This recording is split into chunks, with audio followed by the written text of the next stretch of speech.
Yo, welcome Flyffers. So today we want to take a look at the one-handed 1v1 knight.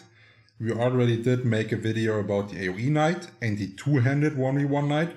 So if you're more interested in those kind of playstyles, go check it out. But we will focus on the 1v1 one-handed knight here.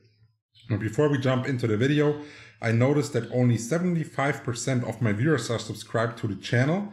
And let's make a deal. You watch this video all the way to the end, and I'm sure I earned your subscription by then. So now let's take a look what the one-handed 1v1 knight, what kind of skills he needs, what kind of weapons he is wearing, since he is wearing one-handed weapons, which is kind of unique for a knight now, and what kind of jewelry and stuff he's using. To actually become a knight, this was pretty similar. We covered this already. At level 15, you need to become a mercenary in your first job change, and there will be guides for the job change as well. They will be released soon. And at level 60, you will become a knight. The knight usually wears two-handed weapons, like a two-handed axe or a two-handed sword, but this one is special and will result in him wearing a one-handed weapon and a shield. And it's even so special that I couldn't even find an image of it in the fan kit. So now let's take a look which kind of stats are important. It is a 1v1 class. This means SDR is our main damage here, since it is a melee class.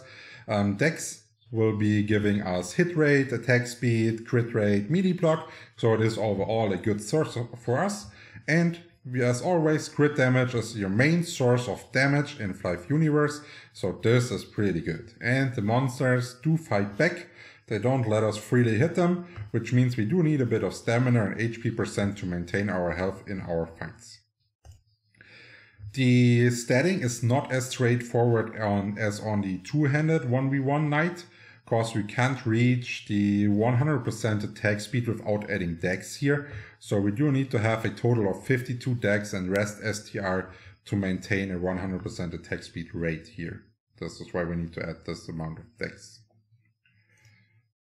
At level 60, you have about 5.5k health, 2.7k H, almost 100% attack speed, and already a bit of crit chance.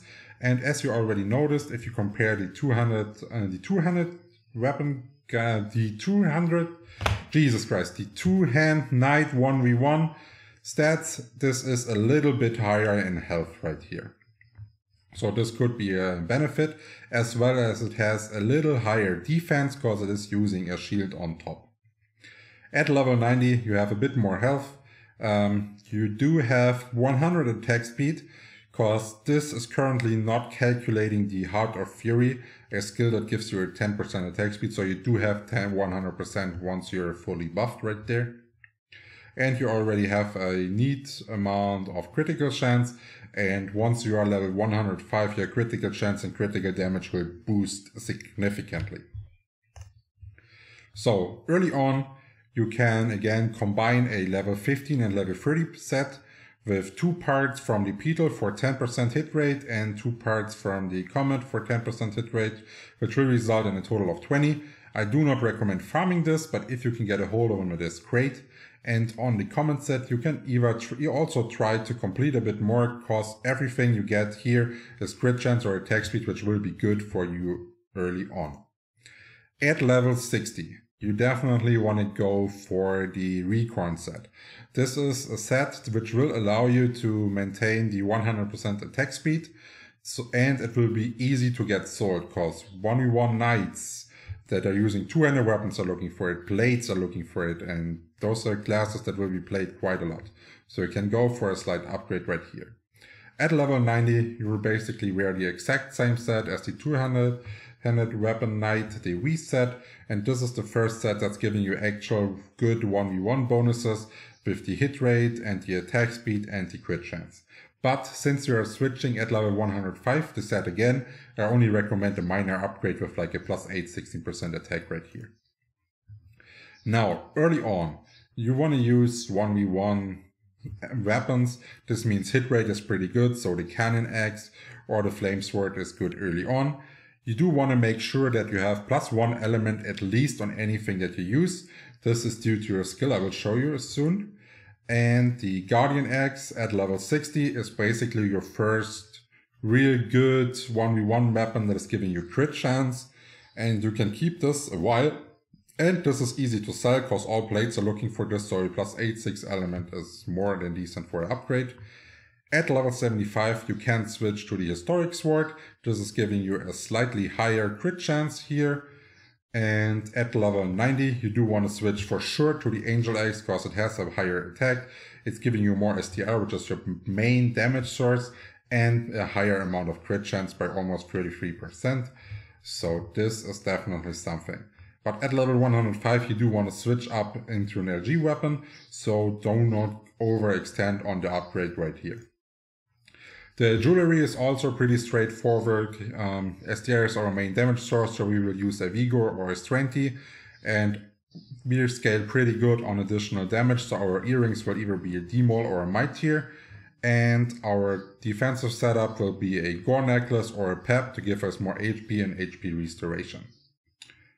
As always, the green parts are dropped by Clockworks and will be a bit harder to get, so make sure you invest your funds into the highest stats and not overpaying some rarity that is not giving you a higher bonus, for example. As we already seen, there is element +1 on every weapon that I showcased. This is the reason Empower weapon is increasing your elemental attack. And we saw that we are using either axes or swords depending on what we can get a hold on and which is currently the best for our level. So make sure to have the passives for sword on axes all upgraded.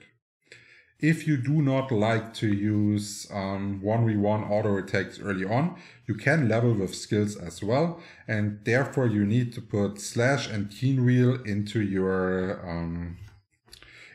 action slot, and this means 1 slash in the action slot followed up by 4 keen wheels, and this skill combo will give you a decent amount of damage early on. Now, the two-handed weapon, the two-handed 1v1 knight had the same skills. So you need to use rage wisely because this will result in you getting less HP but more damage. So use them at the correct thing. The more FP you have, the higher your damage will be. This is called the Spirit Strike, and you get useful things for 1v1 like attack speed and crit chance basically for free.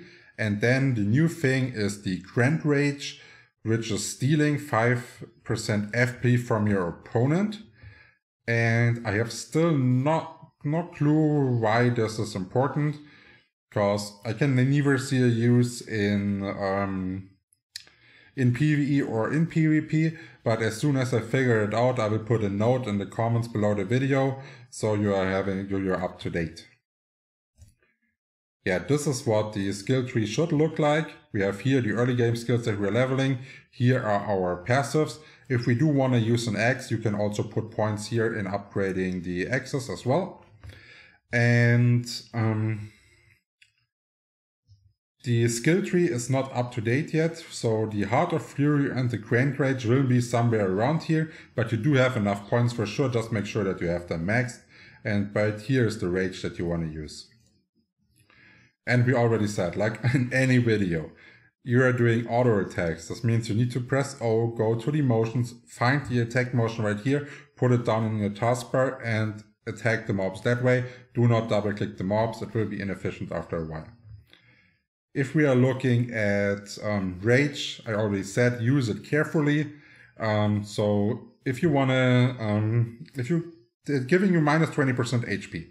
If you can't use it wisely without dying, try to consider putting a bit more stamina into your gear if you can't maintain the upgrades that I suggested, so you can actually benefit from the 15% attack right here.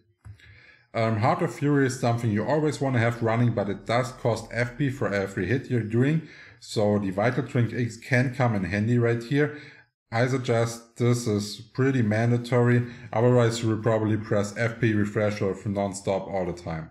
And yeah, the Grand Rage I already said, I don't know what it's actually good for, so as soon as I know, I will keep you updated. The action slot right here is for if you want to go early on and level with skills like /Keenwheel, make sure to put them in the action slot and use an activation for the max amount of damage. Yeah, and again, we are at the end of the video. I hope I earned your subscription by then. If you have any questions open beside Grand Rage, then I will surely answer them in the comments down below. And I would be happy if you like the video, share the video, and maybe take a look at our Twitch streams that are coming soon for the release. And yeah, have fun.